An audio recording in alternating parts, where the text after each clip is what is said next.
இறைவனால் படைக்கப்பட்டிருக்கக்கூடிய மனிதன் அந்த மனிதனுடைய வாழ்க்கைக்காக மனதை படைத்திருக்கின்றான். அந்த மனதில் தன்னுடைய வாக்குகளை அங்கே பதியச் செய்கிறான். அந்த இறை உணர்வு, இறைவன் கொடுக்கக்கூடிய உணர்வு உங்களுடைய வாழ்க்கை முழுமைக்கும் உங்களுடைய தேவையாக அமையும். ஒவ்வொரு வாக்கும் நன்மைகளை தாங்கியிருக்கிறது. சத்தியமானவனிடமிருந்து அது வந்திருப்பதன் காரணமாக அந்த வாக்குகள் எப்பொழுதும் நிரப்பமானவை. உறுதியாக அது நமக்காக உள்ளும் புறமும் நிறைவேற வேண்டியதாக இருக்கிறது. அவனுடைய வாக்கு ஆகுக என்ற மாத்திரத்தில் நமக்காக அது நிலைப்பட்டு விடுகின்றது. அது நமக்காக விளைச்சல்களாக விளைந்தே தீர வேண்டும். இது நம்முடைய எண்ணத்திலும் பதிவாகி இருக்கின்றது. நான் எதனை விரும்புகின்றேனோ அது எனக்கு வேண்டும். அந்த விருப்பமானது என் இறைவன் எனக்காக அமைத்து கொடுத்தது. ஒவ்வொருவருக்கும் தனித்தனியே முறையே அவரவருடைய தகுதிக்கேற்ப வாழ்க்கையினுடைய விருப்பத்தை அமைக்கின்றான். பொதுவாக வாழ்க்கையினுடைய விருப்பம்,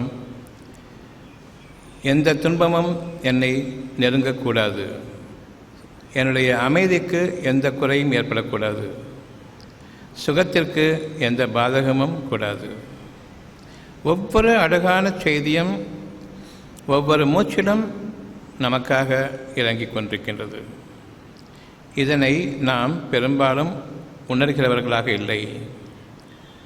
அதன் காரணமாக நாம் வேண்டும் என்று இறைவனுடைய விருப்பத்தை வேண்டாது இருந்ததன் காரணமாக எனக்கு துன்பமான சூழ்நிலைகள் உருவாக ஆரம்பிக்கின்றன. உடல் கஷ்டங்களாக இருக்கட்டும், மனம் கஷ்டங்களாக இருக்கட்டும், அல்லது பொருளாதார கஷ்டங்களாக இருக்கட்டும், அல்லது மனிதர்கள் காரணமாக ஏற்படக்கூடிய குடும்பத்தின் சச்சரவுகளும், குடும்பத்தில் ஏற்படக்கூடிய மன நிம்மதி குறைபாடுகளும் இருக்கட்டும், எந்த விதத்திலும் எந்த திசையிலிருந்தும் என் மனதுக்கு சுகமான தேவைகள் என்னை விட்டும் நீங்கிவிடக்கூடாது, முழுமையாக நிரப்பமாக நிறைவேற வேண்டும். பல கோணங்களிலிருந்தும் பல திசைகளிலிருந்தும் இன்றும் நமக்காக நம்முடைய இறை உணர்வானது நமக்கு அறிவித்து கொண்டிருக்கக்கூடிய அந்த நன்மைகளின் பக்கம் நாம் திரும்ப வேண்டியவர்களாக இருக்கின்றோம். நன்மை என்ற ஒன்று வானளாவி இருக்கின்றது, பல திசைகளிலும் இருக்கின்றது. ஒவ்வொரு திசையிலிருந்தும் அந்த நன்மைகள் நமக்காக புகட்டப்பட்டு கொண்டிருக்கின்றன. அந்த நன்மைகள் அனைத்தும் சுகமானது. சுகவீனத்திற்கு காரணம் நான் நன்மை வேண்டும் என்று விரும்புவதில்லை, அவ்வளவுதான். அந்த நன்மை என்று நான் விரும்பும் பொழுது நிச்சயமாக அது அரூபமான ஒரு தேவையாக இருக்கிறது. சுகம் என்று நான் விரும்பும் பொழுது ஒரு குறிப்பிட்ட தேவையாக இருக்கின்றது. எனக்கு உடல் வியாதிகள் வந்துவிட்டன, அந்த குறிப்பிட்ட உறுப்புகளின் வியாதிகள் என்னை விட்டும் நீங்க வேண்டும். சுகம் என்று வரும்பொழுது உருவமும் சேர்ந்து வருகின்றது. நன்மை வேண்டும் என்று விரும்பும் பொழுது உருவங்கள் நீக்கப்படுகின்றன. நன்மை வேண்டும் தான். நன்மை என்ன, இனிமேல் தான் யோசிக்க வேண்டும். ஆனால் யோசிப்பதற்கு முன்பாகவே நன்மை வேண்டும் என்று விரும்புகின்றோம். மனதில் அந்த ஒரு தேவையானது ஒவ்வொரு மூச்சிலும் நமக்காக பிறப்பிக்கப்பட்டு கொண்டிருக்கின்றது, படைக்கப்பட்டு கொண்டிருக்கின்றது. நன்மைக்கு எவ்வளவுதான் நீங்கள் முயற்சி செய்தாலும் அதற்கு ஒரு உருவம், பொருள், மனிதர்கள் என்று தேட முடியாது. அந்த நன்மையின் பக்கம் நாம் முந்துபவர்களாக இருக்க வேண்டும். அந்த நன்மை எனக்கு வேண்டும் என்று நீங்கள் விரும்பும் பொழுது அந்த விருப்பத்தில் நீங்கள் குறைபாடு செய்துவிடாதீர்கள். அங்குதான் உங்களுக்கு குறைகள், சுகவீனங்களாக ஏற்பட்டு பின்னர் பல பல திசைகளிலும் நம்முடைய பார்வைகள் செல்லும் பொழுதும், ஆசைகள் செல்லும் பொழுதும் அங்கு நமக்கான குறைபாடுகளும் பாதகங்களும் ஏற்படுகின்றன. நன்மையை தவறிட்டதன் காரணமாக உங்களுடைய உள்ளத்தில் இருக்கக்கூடிய நன்மையின் பக்கம் திரும்புங்கள். அந்த நன்மை அரூபமானது. மீண்டும் உணருங்கள், நன்மை அரூபமானது. மறைவானவற்றின் மீது நீங்கள் நம்பிக்கை கொள்ளுங்கள். அந்த நன்மைக்கு ஒரு திசையா அல்லது திரும்பும் திசையெல்லாம் எனக்கு நன்மைகள் வேண்டும் என்று விரும்புவோமா? நன்மைகளுக்கு நாம் பொருள் வடிவம் கொடுத்து அந்த நன்மை என்றால் பணம், பொருள் என்று ஆக்கிக்கொண்டோம். பொருள்களில் நன்மை இல்லை, உருவங்களில் நன்மை இல்லை, உள்ளத்தில் நன்மை உணரக்கூடியதாக இருக்கின்றது. உள்ளத்தின் நன்மைக்கு அரூபமான அந்த இறை உணர்வும் மன நிறைவான மாபெரும் ஆற்றல் மிக்க உங்களுடைய ஞானங்களும், கல்வி அறிவில் மிகைத்த ஞானங்களும் அவசியம். இந்த ஞானங்கள் உங்களுக்காக உங்களுடைய இறைவனால் கற்பிக்கப்படுகின்றது. நீங்கள் கற்று வைத்துக் கொண்டிருக்கக்கூடிய உங்களுடைய பள்ளி படிப்போ கல்லூரி படிப்போ அல்லது உங்களுடைய சொந்த அனுபவங்களில் நீங்கள் படிப்பினைகளாக பெற்றுக்கொண்ட கஷ்டத்திற்கு பின் சுகம் என்ற அந்த படிப்பினைகளை கொண்டு வாழக்கூடிய வாழ்க்கையில் நன்மைகள் இல்லை. உங்களுக்கு தேவையானதெல்லாம் நன்மை மட்டுமே. நம்பிக்கை கொண்டவர்கள் விருப்பத்தோடு வாழட்டும், நமக்கு நன்மைகள் உண்டு என்பதை. மறைவானவற்றின் மீது நம்பிக்கை கொள்பவர்களுடைய மனதினுடைய திண்மையும் மனதினுடைய வலிமையும் ஞானங்களை கொண்டு அமைக்கப்படுகின்றது. எப்பொழுது சுகம் என்ற அளவுக்கு வந்துவிட்டோமோ அப்பொழுது அறிவின் எல்லைகளுக்குள் நாம் வருகின்றோம். ஒரு வியாதி உருவாகிவிட்டது, சுகவீனம் ஏற்பட்டுவிட்டது. பல மனிதர்கள் காரணமாக கவலை ஏற்பட்டுவிட்டது, கோபம் ஏற்பட்டுவிட்டது, ஆத்திரம் ஏற்பட்டுவிட்டது, அடங்காத கோபமுமாக ஆகிவிட்டோம். இப்பொழுதும் என்னுடைய நன்மைகள் பாதிக்கப்பட்டுவிட்டன. அந்த நன்மைகளுக்கு ஆதாரம் அமைதியும் நிம்மதியும். அமைதியான வாழ்க்கை எனக்கு வேண்டும். மற்றவர்கள் என் பொருட்டு நிம்மதி அடைந்துவிடக்கூடாது, அந்த நிம்மதியும் எனக்கு வேண்டும். என் பொருட்டு அமைதியும், மற்றவர்கள் பொருட்டு இந்த அமைதியின் காரணமாக மற்றவர்கள் நிம்மதி எந்த விதத்திலும் கெட்டுவிடாது, அதற்கும் இறைவன் எனக்கு உத்தரவாதம் அளித்து கண்ணியமானவர்களில் இன்றும் என்னை வாழ வைக்க வேண்டும். நிச்சயமாக அவரால் நமக்கு எந்த கஷ்டமும் கிடையாது, நிம்மதியும் நமக்கு பறிபோய்விடாது. அவர் இருக்கும்பொழுது நமக்கு அமைதி தான் கிடைக்கும், அதை தவிர எதுவும் கிடைக்காது என்ற அந்த விதமான கண்ணியத்தோடு நாம் நம்முடைய மனிதர்களோடு சமுதாயத்தோடு கலந்தவர்களாக வாழ வேண்டும். அந்த மனதிற்கு உருவம் கிடையாது, மாபெரும் இறையாற்றல். அந்த இறையாற்றல் உங்களுக்குள் இருக்கும் பொழுது நாம் மனிதர்களிடம் எதனையும் வரிந்து கேட்க வேண்டிய, அவர்களிடம் உதவி தேட வேண்டிய அவசியமும் இருக்காது. இப்பொழுது நாம் அருளாளனின் பக்கம் திரும்புகின்றோம். அருள் உங்களுக்கு வேண்டும், பொருள் உங்களுக்கு வேண்டும். இந்த இரண்டிலும் எதன் மீது நீங்கள் நாட்டம் கொண்டிருக்கின்றீர்கள்? பொருள். அருளை கொண்டு அருள் என்ன என்று தெரியாததன் காரணமாக அருளின் பக்கம் நாம் திரும்புவதில்லை. நன்மைகள் அனைத்தும் அருள். நன்மைகளுக்காக உங்களுக்கு தேவையான அளவிடப்பட்ட வாழ்நாள் முழுமைக்கும் அவசியமாக அளவிடப்பட்ட அந்த பொருளின் விளைச்சல்கள் உங்களுடைய சுகங்கள். எனக்காக எது அளவிடப்பட்டிருக்கின்றதோ அதற்கு மேலாக நான் ஆசைப்படும் பொழுது பிற மனிதர்களுடைய வாழ்க்கையை பார்த்து ஆசைப்படுகின்றேன். நம்முடைய வாழ்க்கை திசை மாறிவிட்டது. ஒவ்வொருவரும் அறிய வேண்டும், அவரவர் தங்களுடைய வாழ்க்கைக்காக வாழ்கின்றார்கள், பிறருடைய வாழ்க்கைக்கு அவரவர் வாழ்ந்து கொண்டிருக்கின்றார்கள். இறைவனுடைய அனுமதியை கொண்டு அவர்கள் வாடும் பொழுது யாரும் யாருக்கும் எந்த விதமான இடர்பாடுகளும் இல்லாமல், மற்றவர்களுக்கு தொந்தரவு இல்லாமல், மற்றவர்களுக்கு தன் பொருட்டு எந்த பாதகமும் ஏற்பட்டுவிடாமல் அவர்கள் வாழ்ந்து கொண்டிருக்கின்றார்கள். இந்த வாழ்க்கை நம்முடைய ஒவ்வொருவருக்கும் நம்முடைய உள்ளத்தில் அமைக்கப்பட்டிருக்கின்றது. இதுதான் உங்களுடைய வாழ்க்கையை. ஒவ்வொருவரும் இறைவன் பக்கம் திரும்புங்கள். உங்களிடம் இருக்கக்கூடிய எந்த ஒரு நன்மையும் இறைவன் புறத்திலிருந்து உங்களுக்காக அமைக்கப்பட்டிருக்கின்றது. நீங்கள் அவற்றை சம்பாதித்தவர்கள் இல்லை. அத்தியாயம் 16 வசனம் 53.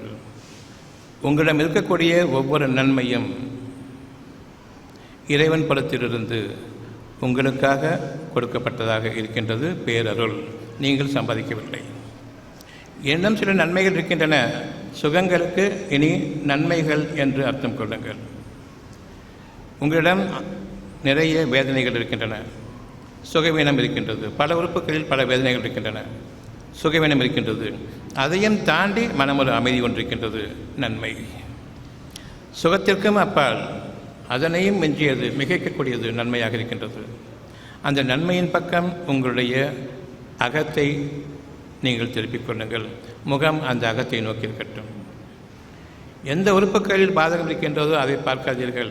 அதற்கப்பால் ஒரு நிம்மதியும் அதற்கப்பால் ஒரு அமைதியையும் இறைவன் கொடுத்திருக்கின்றான். நன்மையின் பக்கம் திரும்புங்கள். அந்த நன்மையை நீங்கள் அதிகமாக்குங்கள். நன்மை மிகைத்ததாக இருக்கின்றது, சுகவீனத்தை மிகைத்ததாக இருக்கின்றது. எனக்கு ஒரு கவலை வந்துவிட்டது என் நோய் காரணமாக, அல்லது என்னுடைய சமுதாயத்தில் இருக்கக்கூடிய பிரச்சனைகள் காரணமாக, நான் ஏற்படுத்தி கொண்ட பகைமையின் காரணமாக ஒரு பயமும் ஒரு கவலையும் இருக்கின்றது. அதனை நாம் ஒரு நாள் முழுவதும் அனுபவிப்பதில்லை. பல சமயங்களில் அந்த கவலைகளும் வேதனைகளும் உடல் சுகவீனங்களும் இருந்து கொண்டிருக்கிற நிலையிலேயே நான் அதை மறந்தவனாக வாழ்ந்து கொண்டிருக்கின்றேன். ஒரு நன்மையில் வாழ்ந்து கொண்டிருக்கின்றேன். மனம் கவலையை நீக்கிக் கொண்டு வாழ்கின்றது. இது நன்மையாகும். நன்மையை உங்களுடைய பிரதானமான தேவையாக, இறை உணர்வாக என்றென்றும் நீங்கள் கொள்ளுங்கள். அந்த தேவை நீங்கள் உங்கள் கைகளால் சம்பாதிப்பதில்லை. இறைவன் கொடுக்கக்கூடிய மாபெரும் அருள். அந்த அருளானது உங்களுக்கு உதவியாக இருக்கின்றது. எல்லா விதமான துன்பங்களிலும் அந்த அருளானது உதவிக்கு வரும்பொழுதுதான் மனம் அந்த சுகவீனங்களையும் கஷ்டங்களையும் மறந்த நிலையில் ஒரு அமைதியோடு வாழ்ந்து கொண்டிருக்கின்றது. அதை மறந்த நிலையில் ஒரு நாள் முழுவதும் கஷ்டப்படுபவர் இல்லை நாம், ஆனால் கஷ்டங்கள் இருந்து கொண்டிருக்கின்றன. அதன் பக்கம் திரும்பும் பொழுது கஷ்டங்கள் ஏற்படுகின்றது. அதை விட்டு விலக்குபவன் இறைவன் தான். இது ஒரு நன்மையாக இருக்கின்றது. இப்பொழுதும் கூட நாம் இறைவனால் கைவிடப்பட்டவர்களாக ஆகிவிடுமானால் இந்த நிலையில் நமக்கு இருக்கக்கூடிய துன்பங்களில் நாம் பைத்தியங்களாக ஆகிவிடுவோம். என்ன செய்வது என்று தெரியாத நிலையில் என்னுடைய வாழ்க்கையில் நான் தான் பிரதானம் என்று, என்னுடைய முயற்சிகளும் என்னுடைய அறிவும் தான் பிரதானம் என்று செல்லும் பொழுதெல்லாம் துன்பங்களுக்கு மேல் வேதனைகள், வேதனைக்கு மேல் துன்பங்கள், இன்னும் மனதிற்கு நோவினை கொடுக்கக்கூடிய துன்பங்களும் வேதனைகளையும் கடந்த உச்சகட்டம் வாழ வேண்டியிருக்கும், அனுபவிக்க வேண்டியிருக்கும். அறிவு என்பது நான் படிப்பினைகளாக பெற்றது, செத்த காலத்தினுடைய படிப்பினைகள். நான் வாட இருப்பது நிகழ்காலத்திலும் வருங்காலத்திலும் வறுமை வந்துவிடாமல் பாதுகாத்து கொள்ள வேண்டும். நான் என்னுடைய சுகவீனங்களில் ஆகிடாமல் பாதுகாத்துக் கொள்ள வேண்டும். நன்மைகளில் நான் பெருகினால் தவிர சுகங்களில் நான் எந்த ஒன்றையும் இழப்பவனாக இல்லை. நன்மைகள் குறையும் பொழுது எந்த சுகவீனத்திற்கும் குறைவில்லாமல் என்னுடைய பாதகங்கள் எனக்காக நிகழ்ந்து கொண்டிருக்கும். உள்ளட்சம் கொள்ளுங்கள். சுகத்தின் மீது உங்களுடைய எண்ணங்கள் நிலைப்படுத்தப்பட்டதாக இருக்க வேண்டும். அந்த எண்ணங்கள் நிலைப்படுத்தப்பட வேண்டுமென்றால் நன்மைகளின் பக்கம் நான் சார்ந்திருக்கின்றேன். நன்மைகளுக்கு கீழே இறங்கி சுகம் என்ற அந்த அடிப்படைக்கு வர வேண்டாம். நன்மைகளுக்கு மொத்தமாக இருக்கக்கூடிய என்னுடைய நிலைப்பாடு நான் அனுபவிக்கக்கூடியது அமைதியும் நிம்மதியும். இது பாதுகாக்கப்பட வேண்டும். பாதுகாக்கப்பட்ட நிலையில் நாம் வாழ்ந்து கொண்டிருக்கின்றோம். பல துன்பங்களுக்கிடையே, கஷ்டங்களுக்கிடையே, கவலைகளுக்கிடையே அமைதியும் திரும்புகின்றது. மறந்தவர்களாகவும் ஆகின்றோம், அமைதியிலும் வாழ வைக்கப்படுகின்றோம். நன்மை ஒரு சிறிதளவு உங்களுக்கு அமைதி இருந்தாலும் அந்த நன்மை உங்களுடைய இறைவனிடமிருந்து வந்திருக்கின்றது. நீங்கள் இதனை புறக்கணிப்பீர்களானால், இந்த சத்தியத்தை மறப்பீர்களானால் 16:53 அடுத்த வரி, உங்களிடம் இருக்கும் எந்த நன்மையும் உங்களுடைய இறைவனிடமிருந்து உங்களுக்காக அளிக்கப்பட்டிருக்கின்றது. உங்களுக்கு ஒரு துன்பம் ஏற்படுமானால் அவனிடமே நீங்கள் திரும்புகின்றீர்கள் நன்மைக்காக. உள்ளத்தினுடைய சுகத்திற்காகவும் உடலினுடைய பாதகங்கள் நீக்கப்பட்ட, துன்ப நிலைகள் நீக்கப்பட்ட ஒரு வாழ்க்கைக்காகவும் நன்மையின் பக்கம் திரும்புகின்றீர்கள். நன்மைகள் வேண்டும் என்று உங்களுடைய இறைவனிடம் நீங்கள் விரும்புவதெல்லாம் நன்மைகள் வேண்டும் என்று விரும்புங்கள். குறிப்பிட்டு பொருள் அடிப்படையில் விரும்ப வேண்டாம், அருளாகவே இருக்கட்டும். அது உங்களுடைய துன்பங்களை மறக்கடிக்கும். நான் மருந்துகளையும் மாத்திரைகளையும் வலி மாத்திரைகளையும் சாப்பிட்டுவிட்டு என் உடலின் வலிகளை நான் மறத்து போகச் செய்து வாழ்ந்து கொண்டிருக்கின்றேன். அந்த வலிக்கு காரணமான வியாதிகளை நான் நீக்குவதில்லை. மருந்துகளே இல்லாமல் கவலைகளிலிருந்தும் இன்னும் பல துன்பங்களிலிருந்தும் பல சமயங்களில் வேதனை இல்லை, நீக்கியவன் இறைவன் நன்மையின் காரணமாக. எனக்கு தலைவலி இருந்துகிட்டு இருந்தது, விட்டு வருது இல்லை. தலைவலியை நீக்கி உங்களுக்கு நன்மையில் வாழ வைத்தான், நீங்கள் தலைவலியை மறந்தீர்கள். கவலையை நீக்கி நன்மையில் வாழ வைத்தான், கவலையை மறந்தீர்கள். பல காலங்களுக்கு நன்மையை கொடுத்து அவன் உங்களுடைய பொருள்கள் அடிப்படையிலான உங்களுடைய எண்ணங்களை விட்டும் விலக்கி தன்னுடைய ஆற்றலில் மிகைத்தவன், ஒவ்வொரு பொருளையும் மிகைத்தவனாக இருக்கின்றான். தலை வலிக்கிறது, வயிறு வலிக்கிறது, கால் வலிக்கிறது, நீண்ட காலங்கள் தொடர்ந்து கொண்டிருக்கின்றன. ஆனால் பல காலங்கள் இல்லை, திரும்பவும் வழி வந்திருக்கிறது. அவ்விதமாக அல்ல, நன்மைகளை கொடுத்தான். அந்த நன்மைகள் உங்களுடைய சுகத்தையும் மிஞ்சியதாக, அதனுடைய சக்திகளை எல்லாம் மிகைத்ததாக, மாபெரும் ஆற்றல் மிக்க அல்லாஹ்விடமிருந்து அவனை தவிர கதி இல்லை என்று பொருள்படக்கூடியது அல்லாஹ். அவனிடமே நீங்கள் சரணடைவதன் காரணமாக துன்பங்களின் போது நீங்கள் உங்களுடைய முயற்சிகளில் ஈடுபடாமல் கடவுள் விட்ட வழி என்று கூறுவீர்களே, டோட்டலாக முழுமையாக அவனிடம் சரணடைந்து விட்டீர்கள். அதன் காரணமாக நன்மையை கொடுத்தான். பெருமை கொண்டு வாழும் காலமெல்லாம் நமக்கு நன்மைகள் இல்லை. எனவே துன்ப நிலைகளுக்கு நாம் ஆளாகும் பொழுது உங்களுடைய முயற்சிகள் இருக்கின்றீர்கள், துன்பங்கள் அதிகமாகிக் கொண்டிருக்கின்றன, இனி எனக்கு என்ன செய்வது என்று தெரியவில்லை, கடவுள் விட்ட வழி என்று திரும்பும் பொழுது நன்மைகள் பிறக்கின்றன. நீங்கள் பணிவுடையவர்களாகவும் இறைவனுக்கு முற்றிலுமாக அடிபணிந்தவர்களாகவும் வாழும் காலமெல்லாம் உங்களுடைய இறைவன் உங்களுக்காக வானங்களையும் பூமியையும் இணைத்து உலகத்தில் அகிலங்களில் வாழச் செய்கின்றான்.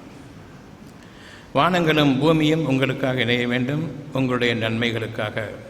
வானங்களினுடைய தீர்க்கங்களை நாம் அறிந்ததில்லை, பூமியினுடைய ஆற்றலையும் நாம் பார்த்ததில்லை.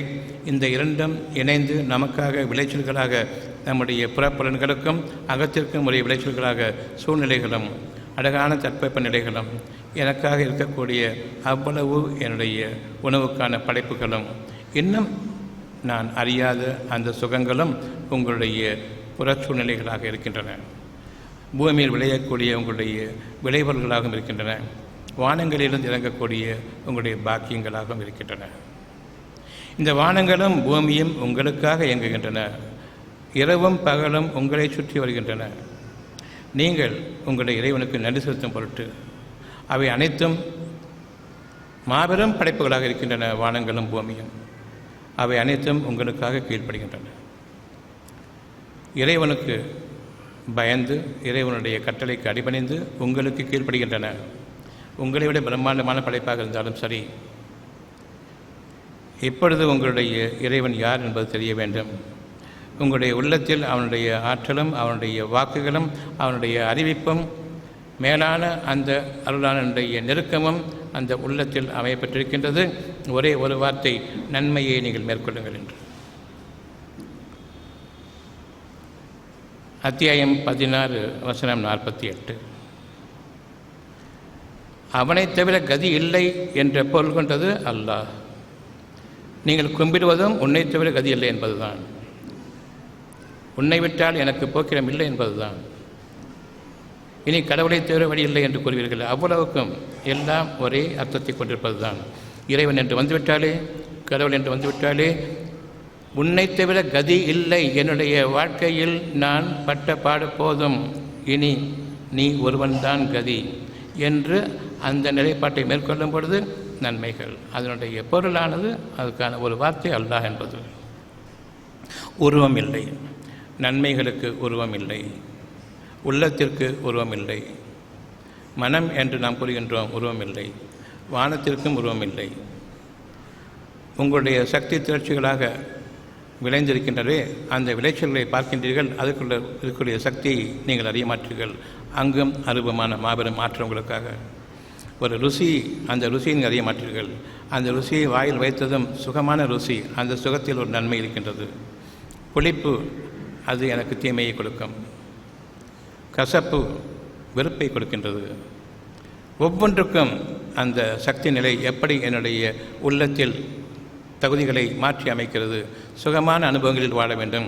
கசப்பான அனுபவங்களிலும் மனிதர்கள் வெறுப்பை காட்டுவதிலும் நாம் நம்முடைய வாழ்க்கையை சீரழித்துக் கொண்டிருக்கின்றோம். நம்முடைய மனதின் ஆற்றலை நாம் அடித்துக் கொண்டிருக்கின்றோம். ஒவ்வொருவரும் அறிந்து கொள்ள வேண்டியது, அவரவர் வாழ்க்கைக்கு இறைவன் போதுமானவனாக இருக்கின்றான். எப்பொழுது பிறருடைய வாழ்க்கையை நுழைகின்றீர்களோ அங்கு முதலில் நமக்கு கேடு, நன்மைகளின் பாதிப்பு என்பதை அறிய வேண்டும். வானங்கள் முதலாக பூமி வரையிலும் படைத்திருக்கிற ஒவ்வொன்றையும் நீங்கள் பாருங்கள், பார்க்க வேண்டும். ஒரு சிலவற்றின் நிழல்களை நீங்கள் பார்க்கின்றீர்கள். ஒவ்வொரு படைப்பிலும், அவன் படைத்திருக்கிற ஒவ்வொரு படைப்பிலும் உங்களுக்காக நிழல்களை அமைத்திருக்கின்றான். வானங்கள், சூரியன், சந்திரன், நட்சத்திரங்கள், கோலங்கள், இன்னும் நீங்கள் அறியாதவை, காற்று முதற்கொண்டு அதிலும் நிழல் கொண்டிருக்கின்றன. நீங்கள் அறியாத ஒன்று. இப்பொழுது அதிகமான வெப்பமும் வெக்கையும் இருக்கிறது. இப்பொழுது உங்களுடைய உள்ளத்தில் எனக்கு சுகமான காற்று வேண்டும், குளிர்ச்சி வேண்டும், மேகங்கள் வேண்டும், மழை வேண்டும். எதன் மீது கட்டளையிடுகின்றீர்கள்? எங்கு எனக்கு வறட்சியும் வெக்கையான இந்த சூழ்நிலையிலும் தாங்க முடியவில்லையோ இப்பொழுது நீங்கள் விரும்பக்கூடியது இது மாற வேண்டும். அதில் நிழல்கள் உண்டு. நிழல்கள் என்பது எனக்கு சுகமும் ஆதரவும் கொடுக்கக்கூடியது, ஆறுதலும் கொடுக்கக்கூடியது. நிழல் என்பது ஒரு பொருள் இல்லை. நிழல் என்பது சுகம், நிழல் என்பது ஆறுதல், நிழல் என்பது அமைதி, நிழல் என்பது குளிர்ச்சி, நிழல் என்பது என்னை அனைத்து துன்பங்களிலிருந்தும் பாதுகாக்கக்கூடியது. ஒவ்வொரு விஷயத்திலும் உங்களுக்கு நன்மையும் உண்டு, தீமையும் உண்டு. உங்களுடைய மனதில் உங்களுக்கு கேடுகளும் உண்டு, உங்களுக்கு நன்மைகளும் உண்டு. விரும்பியதை நீங்கள் மேற்கொள்ளுங்கள். உங்களுக்காக இறைவன் அமைத்திருப்பது உங்களை மட்டும் நீங்கள் கவனிப்பதாக இருந்தால் ஏகப்பட்ட நன்மைகளை நான் உங்களுக்கு அறிவித்துக் கொண்டிருக்கின்றேன். அதில் ஒன்றை நீங்கள் விரும்பினாலும் போதும், இது அதிகமாக வேண்டும் என்று விரும்புவீர்கள். அந்த அதிகமாக விரும்பக்கூடிய ஒவ்வொன்றும் உங்களிடமிருந்து நன்மைகள் பிறருக்கு செல்லும். ஆனால் பெரும்பாலும் நம்முடைய வாழ்க்கை அடுத்தவர்களை பார்ப்பதும், அடுத்தவர்களை குற்றங்குறைகள் கூறுவதும், அடுத்தவர்கள் மீது வெறுப்பை காட்டுவதும், அடுத்தவர்கள் மீது பொறாமை கொள்வதும், தான் மற்றவர்கள் முன்பாக பெருமையோடு வரும் காரணமாக அவர்களுக்கு ஏக்கத்தை ஏற்படுத்துவதும் கெட்ட வாழ்க்கையில் நாம் வாழ்ந்து கொண்டிருக்கின்றோம். யாரொருவரும் அவரவரை விட்டுவிட்டு மற்றவர்களுடைய வாழ்க்கையை கவனிக்க வேண்டாம். ஒவ்வொருவரும் ஒரு சுகத்தை அனுபவித்துக் கொண்டிருக்கிறார் என்றால் இறைவன் புறத்திலிருந்து அவர்கள் கிடைத்த சுகம், அதன் மீது நான் வெறுப்பை காட்டுவேன் என்றால் நிச்சயமாக கேடுகள் என்னை சூழ்ந்து கொண்டன. யாரொருவருடைய மனதையும் நான் பாதிக்கும் பொழுது முதலாவதாக பாதிக்கப்படுபவன் நான் தான். ஆனால் அந்த பெருமை என்ற உச்சகத்தை நான் உணர்வதில்லை. இது பின்னர் உங்களுடைய வாழ்க்கையில் உங்களுடைய வினையை நீங்கள் அறுக்கக்கூடிய உங்களுடைய செயல்களின் காரணமாக அனுபவிக்கக்கூடிய அந்த அறுவடை நாளில் மிக பெரும் துன்பத்திற்குள்ளாவீர்கள். உங்களுடைய விளைவுகளை நீங்கள் சந்திக்க வேண்டியிருக்கும். உங்களை பொறுத்த மட்டிலும் நீங்கள் வாழ்வீர்கள். அதனை விரும்புவதன் காரணமாக அவனுடைய அருளின் விளைச்சலில் நீங்கள் வாழ்வீர்கள். மற்றவர்கள் பொருட்டு நீங்கள் ஆதங்கமும் அவர்கள் மீது ஆதிக்கமும் கொண்டவர்களாக, அவர்களுடைய மனதை புண்படுத்துபவர்களாக, எவ்வளவு நெருக்கமான உறவுகளாக இருந்தாலும் சரி, இவன் எனக்கு இதை செய்துவிட்டான், எனக்கு நிச்சயமாக இறைவன் நன்மையை கொடுத்திருக்கின்றான். உங்களை யார் அடுத்தவருடைய வாழ்க்கையை பார்க்க சொன்னது? எனக்கு நான் நன்மை விரும்புவது போன்று உங்களுக்கும் நன்மை விரும்பியிருக்க வேண்டுமே, ஏன் விரும்புவதில்லை? பெருமை காரணமாக. அனைத்து புகழும் அனைத்து பெருந்தன்மையும் இறைவனுக்கு. உங்களுக்கோ பெருமையும் அகம்பாவமும் தவிர வேறு எதுவும் கிடையாது. எனக்கு மதிப்பளிக்கவில்லை, அவன் ஒரு காரியத்தை செய்துவிட்டான். எனக்கு அடங்கவில்லை, அவன் மிஞ்சுகின்றான். இறைவனுக்கு அஞ்சுங்கள், இறைவனுக்கு அடங்குங்கள். நன்மையாக கொடுத்திருக்கும் பொழுது மட்டும்தான் நாம் பிறருடைய வாழ்க்கையில் செல்வோம். நன்றி மறந்தவர்களாக அவர்களுடைய வாழ்க்கையில் ஒரு சுகமான அனுபவத்தில் வாழ்ந்து கொண்டிருக்கின்றார்கள் என்னுடைய ஒரு பேச்சின் காரணமாக முகம் பாடிவிட்டது. இன்னும் தீர்க்கமாக நான் அவனிடம் கோபம் கொள்கின்றேன். கெட்ட வாழ்க்கை எனக்கு சூழ்ந்துவிட்டது. இது பெரும்பாலும் நம்முடைய பெருமையின் காரணமாக நிகழ்ந்து கொண்டிருக்கக்கூடிய ஒரு நிகழ்வு. எனக்கு ஏன் இந்த துன்பம் வந்தது? செஞ்ச காரியங்கள்லாம் ஒன்றா ரெண்டா? ஒவ்வொரு மூச்சிலும் சுகமாக வாழ்ந்து கொண்டிருக்கும் நிலையில் அடுத்தவனுக்கு என்ன கேடு விளைவிக்கலாம் என்பது. நான் உயர்வானவன், மதிக்கப்பட வேண்டும் என்று விரும்புவதுதான். ஒவ்வொருவருக்கும் தெரியும் நாம் அனைவருமே இறைவனுடைய அடிமைகளாக இருக்க வேண்டும் என்று, இறைவனுடைய அடியார்களாக இருக்க வேண்டும் என்று, அவனுக்கு பணிந்தவர்களாக கீழ்ப்பணிந்தவர்களாக இருக்க வேண்டும் என்று இதனை விரும்புகின்றோம். இது சரிதான் என்று எண்ணுகின்றோம். இது நமக்கு அழகான ஒரு தேவை என்பதையும் அறிகின்றோம். இதுதான் வாழ்க்கையினுடைய அடையாளம் என்பதையும் விரும்புகின்றோம்.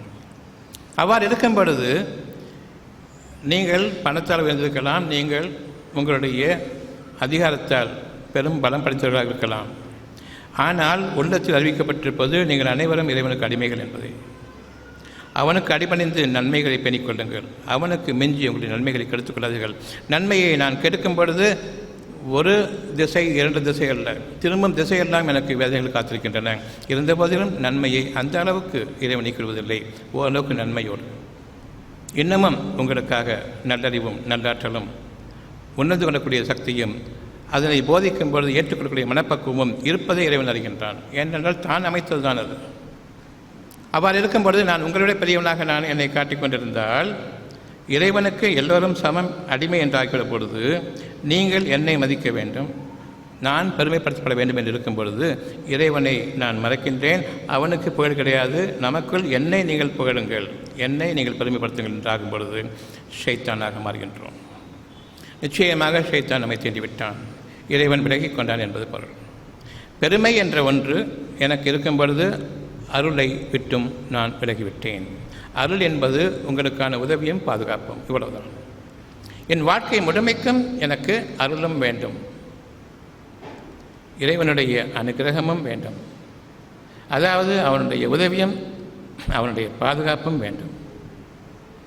உதவி என்பதற்கு பொருளுடையும் கிடையாது. எந்த நேரத்திலும் உதவி தேவைப்படுகின்றது, இப்பொழுதும் உதவி தேவைப்படுகின்றது. எனக்கு இருக்கக்கூடிய இந்த நல் உணர்வு இறைக்குடைய தன்மை இந்த இடத்தை விட்டு அகலும் பொழுதும் இறைவனுடைய அனுமதியை கொண்டு ஒவ்வொரு மூச்சிலும் எனக்காக புதிய புதிய அனுபவங்களாக நல்ல உணர்வோடு சுகமான செய்திகள், வாழ்க்கையினுடைய சத்தியத்தை நான் விளங்கி அந்த விளக்கத்தில் நான் நடைமுறைப்படக்கூடிய நிம்மதிமிக்க வாழ்க்கை வாழ்நாள் முழுமைக்கும் வேண்டும். என் பொருட்டு மற்றவர்களும் எனக்கு நெருக்கமாக இருப்பவர்களும் அதை அடைய வேண்டும் என்று விரும்ப வேண்டும். இறைவன் கூறுவதெல்லாம் நீங்கள் உங்களுடைய உறவினர்களிடம் நன்மையை விரும்புங்கள், அவ்வளவுதான். பெரும் பெரும் பிரார்த்தனைகள் எல்லாம் அங்கு அடங்கிவிட்டது. உங்களுக்கு நெருக்கமானவர்களுக்கு நன்மையை விரும்புங்கள், உங்களுடைய சொந்த நன்மையை கருதிதான். அவர்கள் உங்களுக்கு பகைவர்களாக ஆகிவிட வேண்டாம். நெருக்கமாக இருப்பவர்கள் பகைவர்களாக ஆகிவிட்டால் பிறகு நம்முடைய கதி என்ன? எங்கோ தொலைவில் இருக்கக்கூடியவர் எனக்கு பகைவர்களாக இருக்கலாம், ஆனால் நெருக்கமாக இருக்கக்கூடிய பகைவர்களாகிவிட்டால் நிம்மதி போய்விட்டது, அமைதியும் போய்விட்டது. எந்த நேரத்தில் என்ன நடக்கும் என்று தெரியாது. உறவினர்களிடம் நீங்கள் அன்பு பாராட்டுங்கள். அந்த அன்புக்கு காசோ பணமோ கேட்கல, நன்மையை விரும்புங்கள். ஆனால் என்னுடைய பெருமை, கெட்ட குணங்கள், அவர்களுக்கு தீமையைத்தான் நான் விரும்புவேன். அவர்களுக்கு ஒரு நல்ல வாழ்க்கையை கொடுத்திருந்த போதிலும் என் பெருமை தீமையை விரும்புகிறது. என் வாழ்க்கை முழுமைக்குமாக நான் இன்று அந்த கஷ்டத்தை நான் சம்பாதித்து விட்டேன். பெரும்பாலும் பொறாமை இந்த ரகத்தைச் சேர்ந்தது. பெருமையும் பொறாமையும் ஒன்றோடொன்று கைகோர்த்து நிற்கக்கூடியது. இரண்டையும் ஒன்றை விட்டும் ஒன்றை விலக்கிக் கொள்ள முடியாது. என்னுடைய பெருமை அடிபடும் பொழுது பகைமையை உருவாக்கின்றேன். என்னை விட மற்றவர்கள் உயர்ந்த நிலைக்கு வரும்பொழுது பொறாமை, என் பெருமை அடிபட்டு விட்டது, தாழ்ந்து விட்டது, ஆகவே பொறாமை.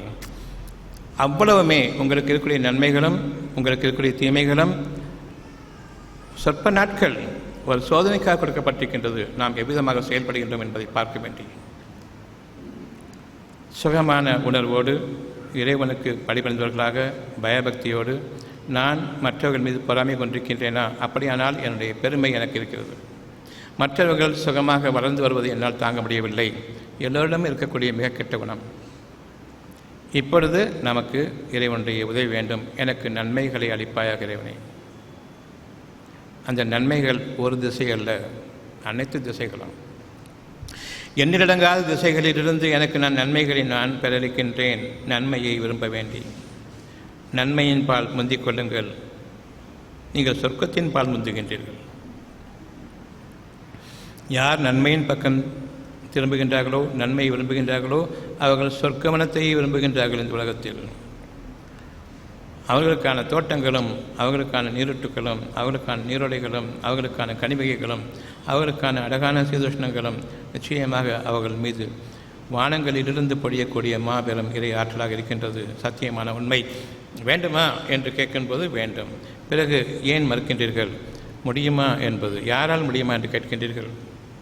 உங்களுக்கு முடியுமா என்று கேட்கின்றீர்கள். ஆகவே நீங்கள் நிராகரிக்கின்றீர்கள். இறைவனுக்கு முடியுமா? முடியும். ஏன் அந்த எண்ணத்தை கொள்வதில்லை? எப்படி நாம் அவற்றை நிராகரித்து அவற்றை நாம் புறக்கணித்தவர்களாக வாழ்ந்து கொண்டிருக்கின்றோம்? நம்முடைய கேடு பெருமையும் பொறாமையும் அழிய வேண்டும்.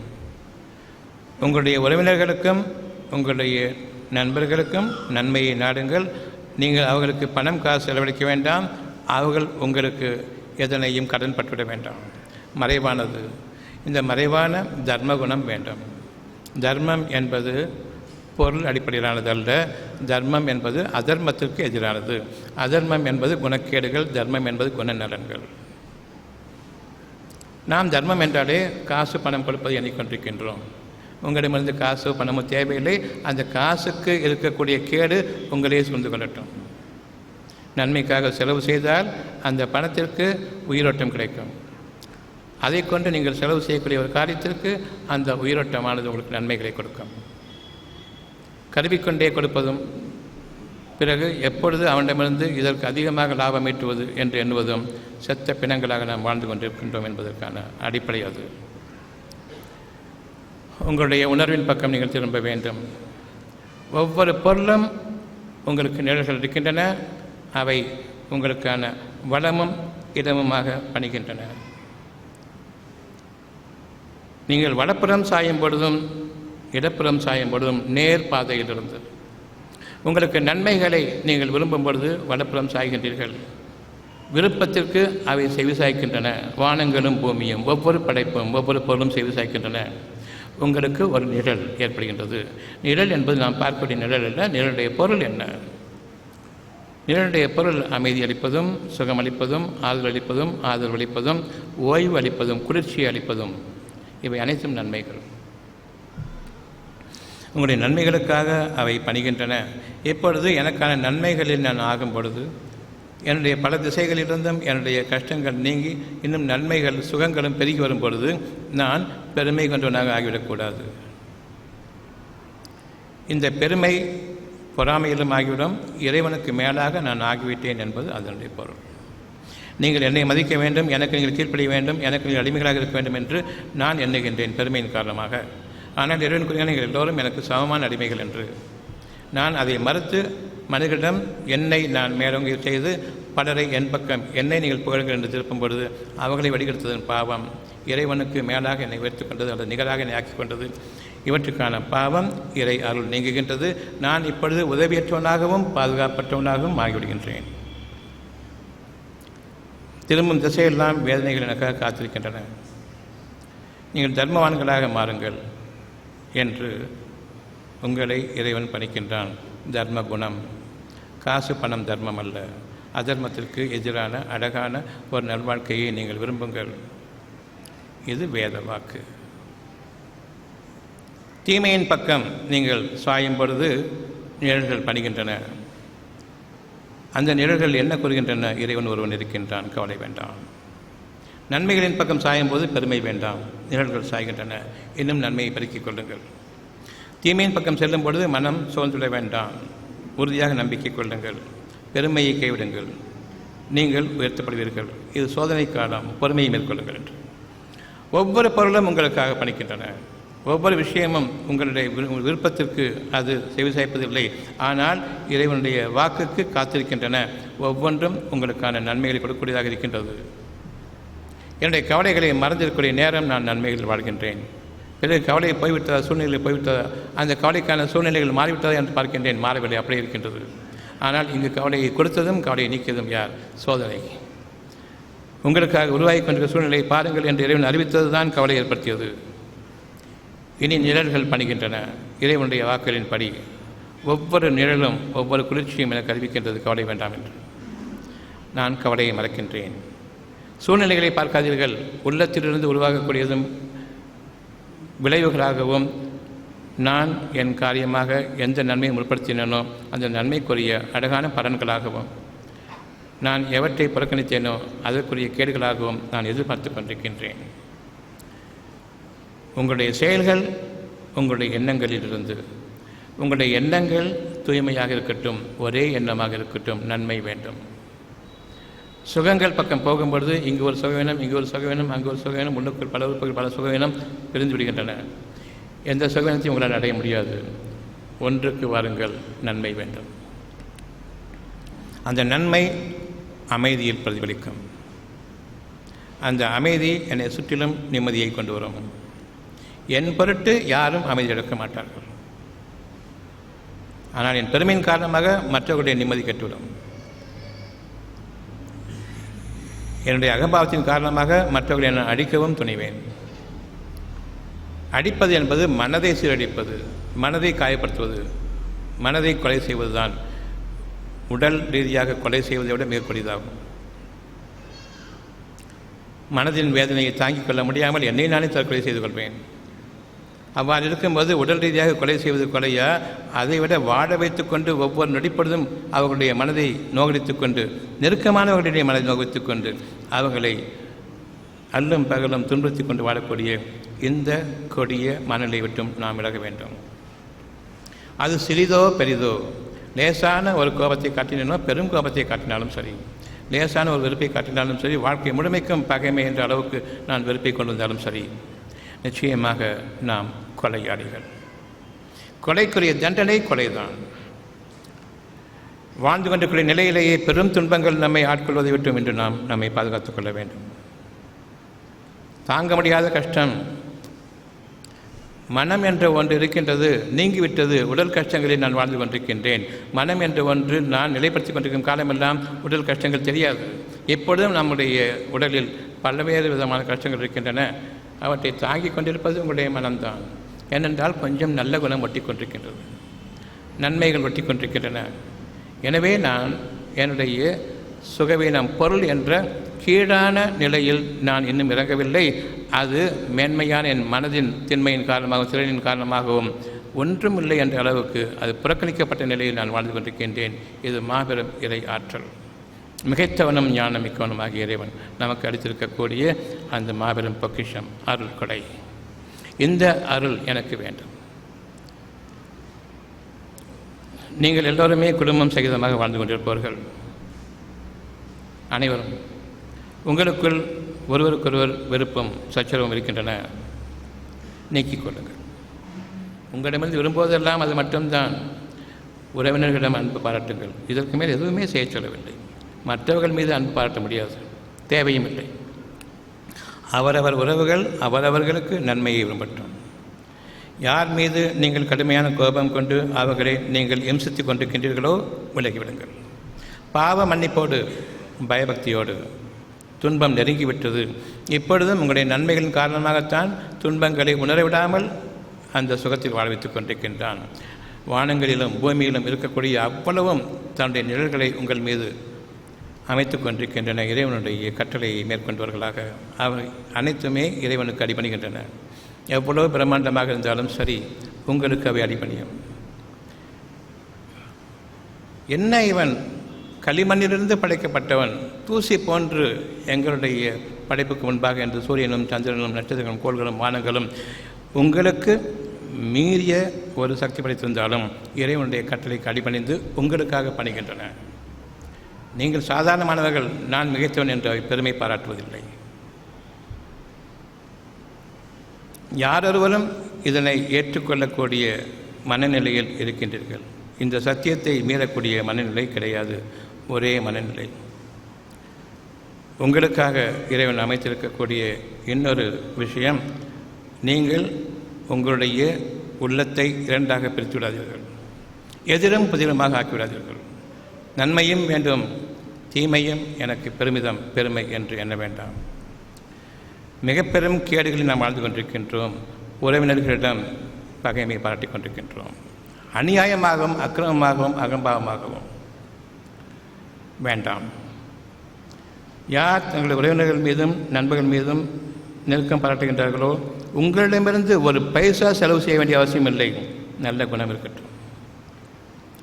வாழ்க்கையில் மிகச்சுடுவீர்கள். அனைத்து கேடுகளையும் விட்டும் அவர்கள் மீது மிக பெரும் ஆற்றல் மிக்கவர்களாக ஆவீர்கள். எந்த துன்பங்களும் எந்த விரோதமும் உங்கள் மீது நிச்சயமாக ஆட்கொள்ள முடியாது. உங்கள் மீது அது ஆட்சி அதிகாரம் பெற முடியாது. இந்த வாழ்க்கை வேண்டும் உங்களுக்கு.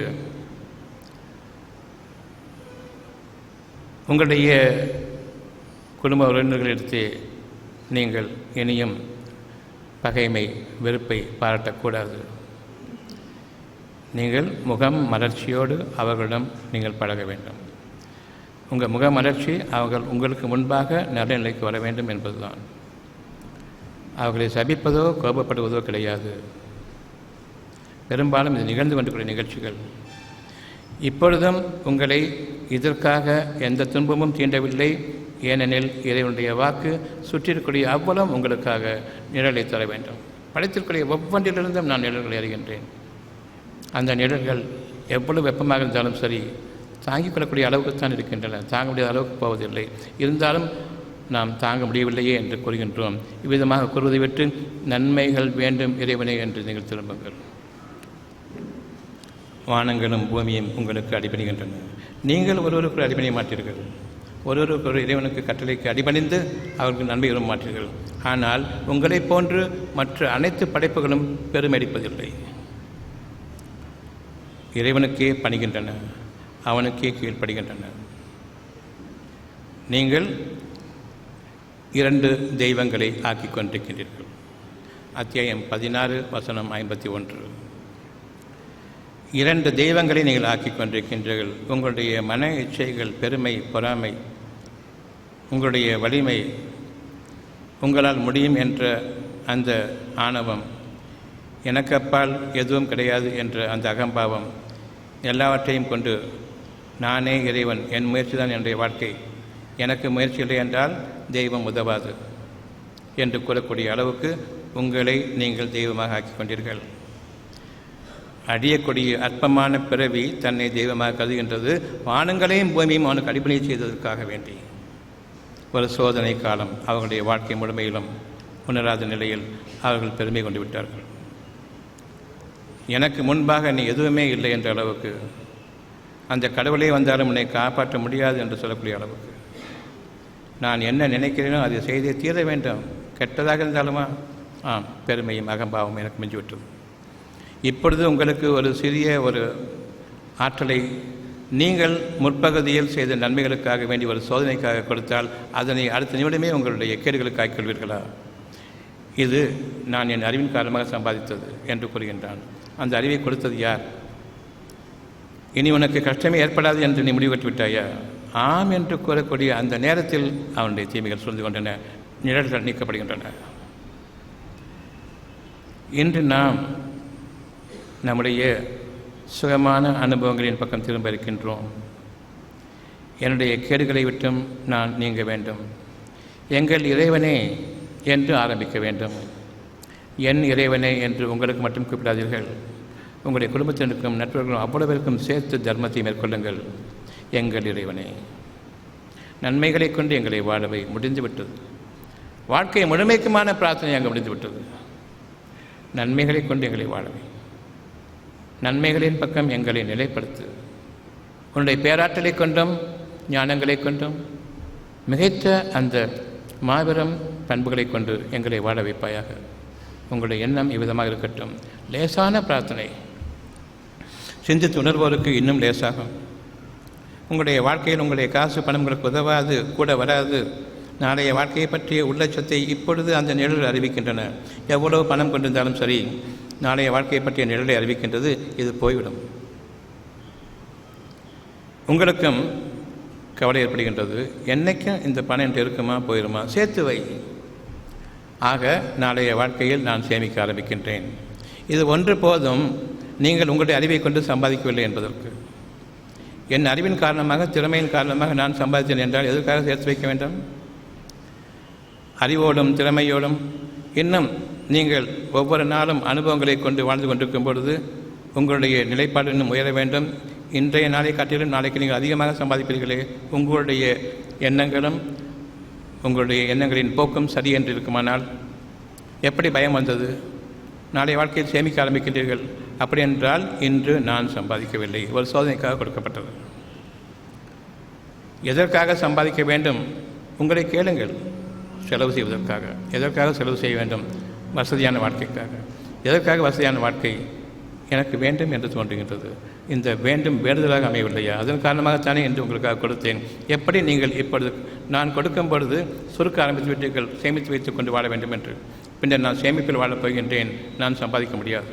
நீங்கள் கேட்டதன் காரணமாக இறைவன் தன்பத்திலிருந்த ஒரு அறிவாற்றலையும் அதன் காரணமாக மக்களுக்கு பயன்படக்கூடிய ஒரு அருளை கொண்டு நீங்கள் மனிதர்களிடம் வந்தீர்கள். அவர்கள் உங்களுடைய அருளை பயன்படுத்தி கொண்டு உங்களுக்கு சன்மானத்தை கொடுக்கின்றார்கள். உங்களுடைய வருமானம் எப்படியாக அமைகின்றது? உங்களுடைய கைகளையும் உங்களுடைய கால்களையும் கொண்டுதான் தன்னுடைய ஆற்றலை கொண்டு இயக்குகின்றான். ஒரு அதிகப்படியான ஞானத்தை கொண்டு நான் இயங்கும் பொழுது என் கைகள் கால்களை கொண்டுதான். அதன் காரணமாக நான் சம்பாதித்தேன் என்ற அந்த உணர்வு வந்துவிடுகின்றது. ஆனாலும் இந்த சம்பாத்தியம் நிலைக்குமா என்ற அடுத்த நிழல் உங்களுக்காக அமையும் பொழுது 1,00,000 கொள்கின்றீர்கள். இப்பொழுது சம்பாதித்து கொண்டிருக்கும் நிலையிலே நான் அறிய வேண்டும், இது என் சம்பாத்தியம் அல்ல, என் அறிவின் ஆற்றின் காரணமாக நான் சம்பாதித்து கொண்டிருக்கின்றேன். அந்த அறிவை இறைவன் கொடுத்தான், அதற்கு காரணம் நான் நன்மையை விரும்பினேன் என்னை அறியாமலேயே. நான் மிதமின்றி ஆகிக் கொண்டிருக்கின்றேன் என்னுடைய பொருள்களில். இதற்கு காரணம் நீங்கள் நன்மையை விரும்பினீர்கள், உங்களுடைய உறவுகளுக்கும் நன்மை விரும்பினீர்கள் என்பது பொருள். எப்பொழுது எனக்கு மீறி வந்து கொண்டிருக்கின்றதோ அது உங்களுக்கு மட்டுமல்ல, உங்களுடைய உறவினர்களுக்கும் சேர்த்து நீங்கள் விரும்பினீர்கள். அதன் காரணமாக இறைவன் கொடுத்தான். ஆகவே அது உங்களுடைய பொருள் அல்ல, நீங்கள் நன்மை விரும்பினீர்களே. உண்மை இருந்தால் நிச்சயமாக நான் கொடுத்த இந்த அதிகப்படியானவற்றிலிருந்து செலவு செய்யுங்கள். அவர்களுடைய நன்மையை கருதி பிரதிபலன் எதிர்பார்க்காமல் நான் உங்களுக்கு என்னுடைய அருளிலிருந்தும் என்னுடைய பாதுகாப்பிலிருந்தும் என்னுடைய உதவியிலிருந்தும் அதிகமாக வழங்குகின்றேன். உங்களுடைய மனதில் தோன்ற புதையல்கள் வந்து கொண்டிருக்கும், இறைவனுடைய ஆற்றல் மிக்க புதையல்கள். அங்கு உங்களுடைய வாழ்க்கை நலம் பெறக்கூடிய சீரான பாதை அமையும். அந்த சீரான பாதையில் மனிதர்களுடைய ஒட்டுமொத்த கூட்டங்களும் விலகுகின்றன. இறைவன் ஒருவன் போதுமானவன் என்ற அந்த அடிப்படையை கொண்டு நீங்கள் இதில் மறுப்பதற்கு ஏதாவது இருக்கிறதா? இதுவரையில் உங்களுடைய உள்ளத்தில் கேளுங்கள். சுகமான அழகான லேசான வாழ்க்கையை எளிதாக்கிக் கொள்வதை விட்டும் கஷ்டத்திற்கான பாதையை நாம் எளிதாக்கிக் கொண்டிருக்கின்றோம். ஊர் மக்கள் உலக மக்களை பின்பற்றுவதன் காரணமாக, வீண் பேச்சுக்களிலும் தர்க்கங்களிலும் ஈடுபடுவதன் காரணமாக, வெட்டித்தனமான உறவுகளை வைத்துக்கொண்டு புறம் பேசுவதும் குறை கூறுவதும், விளையாட்டுத்தனமாக ஹாசியங்களை கொண்டும் கேளிக்கைகளை கொண்டும் ஒருவருக்கு பரிமாறிக்கொள்வதை கொண்டும் வாழ்க்கையை வீணடித்துக் கொண்டிருக்கின்றோம். அசுத்தமாக்கி அசிங்கப்படுத்திக் கொண்டிருக்கின்றோம். உங்களுடைய உள்ளத்திற்கு சத்தியத்தை நீங்கள் விரும்புங்கள். கஷ்டங்களின் போது இறைவனே என்று திரும்புகின்றீர்கள். அப்பொழுது பெருமையெல்லாம் அடிபட்டு விட்டது. ஒரு தெய்வம் சுகமாக இருக்கும் பொழுது நான் சம்பாதித்தேன், இது எனக்குரியது என்று நான் தெய்வமாகிவிட்டேன். இதன் பொருட்டு மீண்டும் கஷ்டம், இறைவன் திரும்புகின்றீர்கள் உண்மையான தெய்வத்தின் பக்கம். கொஞ்சம் சுகத்தை கொடுத்துவிட்டால் மறந்துவிட்டு நான் என்று ஆகின்றீர்கள். இரண்டாவது தெய்வம். நிச்சயமாக இறைவன் 2 தெய்வங்களை ஏற்படுத்தவில்லை. அத்தியாயம் 16 வசனம் 51. இது ஒவ்வொன்றும் உங்களுடைய வாழ்க்கைக்கான வழி, உறுதியான பாதை, தெளிவான பாதை. கர்வம் கொள்ளும் பொழுது நீங்கள் தெய்வம். அந்த கர்வத்திற்கு பேரிடி உங்கள் மீது விடும் பொழுது தெய்வம் திரும்புகின்றீர்கள். உங்களுக்கு ஏற்பட்ட துன்பத்தை போக்கிவிட்டால் மீண்டும் நீங்கள் தெய்வமாகி விடுகின்றீர்கள். வாழ்க்கை முழுமையிலும் எப்படித்தான் பெருமையும் பொறாமையும் இருக்கும் காலமெல்லாம் கெட்ட சக்திகள் ஆட்கொண்டு விட்டன. அருளும் உங்களை விட்டு நீங்கிவிட்டது. இருந்த போதிலும் இப்பொழுதும் நம்மை நன்மைகளோடு வாழ வைத்துக் கொண்டிருக்கின்றான். அந்த நன்மைகளில் சத்தியத்தை பேசும்பொழுது கிரகிக்கூடிய சக்தி இருக்கின்றது. அந்த சக்தி எப்பொழுது போய்விட்டதோ நிச்சயமாக இருதயங்களின் மீதும் கேள்வி புலன்களின் மீதும் முத்திரையிட்டு விட்டான். இனி நன்மையை நீங்கள் ஒரு காலம் அடைய முடியாது.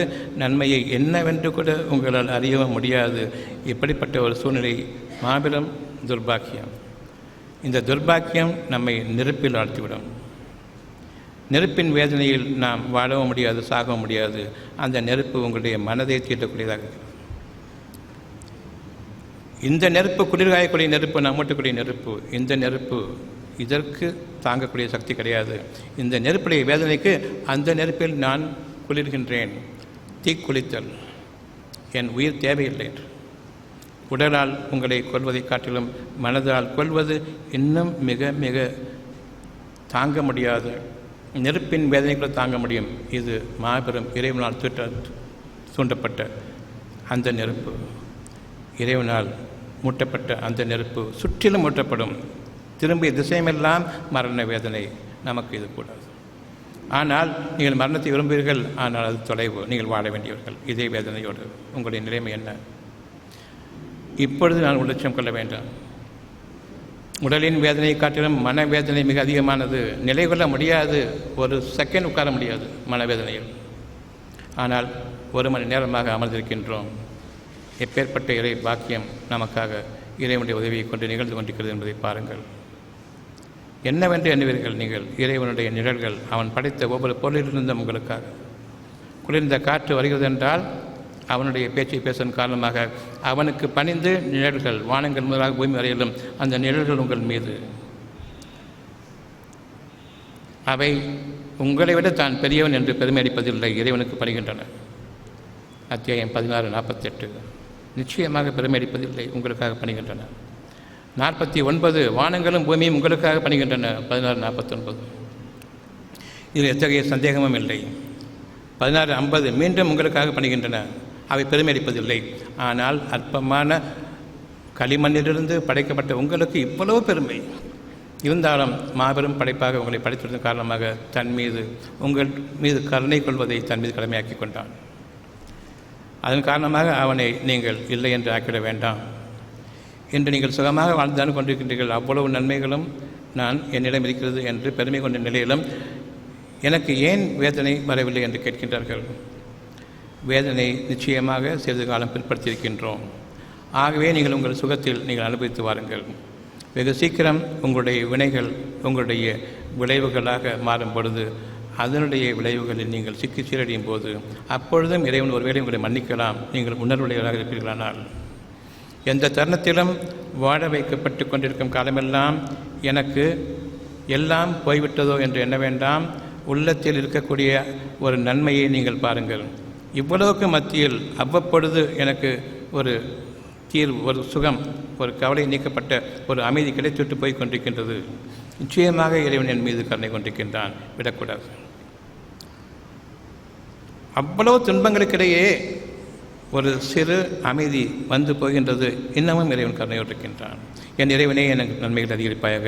அதற்கு முன்பாக நீங்கள் உங்கள் இறைவனிடம் இருக்கக்கூடிய உறவினர்களிடம் இருக்கக்கூடிய பகைமையும் வெறுப்பையும் நீக்கிக் கொள்ளுங்கள். ஷைத்தான்களாக மாறிவிட வேண்டாம், கெட்ட ஷைத்தான்களாக மாறிவிட வேண்டாம். உங்களுடைய உறவுகள் மீது நீங்கள் வெறுப்பு கொண்டிருப்பதன் காரணமாக, அநியாயமாக வெறுப்பு கொண்டிருப்பதன் காரணமாக இது கூடாது. இன்று முதலாக இங்கே இருக்கக்கூடிய 200 மக்களும் சரி, வாழ்க்கையினுடைய முன்னுதாரணமாக நன்மைகளை பெறக்கூடிய வகையில் உங்களுடைய வாழ்க்கையை நீங்கள் உயர்ந்து வாருங்கள். இறைவனுடைய அனுமதியை கொண்டு நிச்சயமாக உங்களுடைய எண்ணங்களில் ஏற்படக்கூடிய ஒவ்வொரு மாற்றத்தையும் கவனித்துக் கொண்டிருக்கின்றான். இதற்கு பிறகு எப்படி ஒரு வகுப்பு அமையமா தெரியாது. லேசான வாழ்க்கை, அதற்கான பாதையை எளிதாக்கப்பட்டிருக்கின்றது. நீங்கள் வாழ்க்கை என்றால் கஷ்டமும் துன்பமும் வேதனையும் உங்களுடைய கேடு, நீங்கள் பிறர் மீது வைத்திருக்கக்கூடிய அந்த ஆற்றாமையும் பகைமையும் வெறுப்புணர்வும் கசப்புணர்வும் நிச்சயமாக ஷைத்தான் தீண்டிவிட்டான். இறைவனுடைய நல்லவர்கள் இன்னமும் பாக்கியிருக்கின்றது, இன்னமும் பாக்கியிருக்கின்றது. இப்பொழுது அமைதியாக உட்கார்ந்திருப்பது காரணமாக இன்னமும் பாக்கியிருக்கின்றது. நன்மைகள் பெருகும். இப்பொழுது நான் திரும்புகின்றேன்.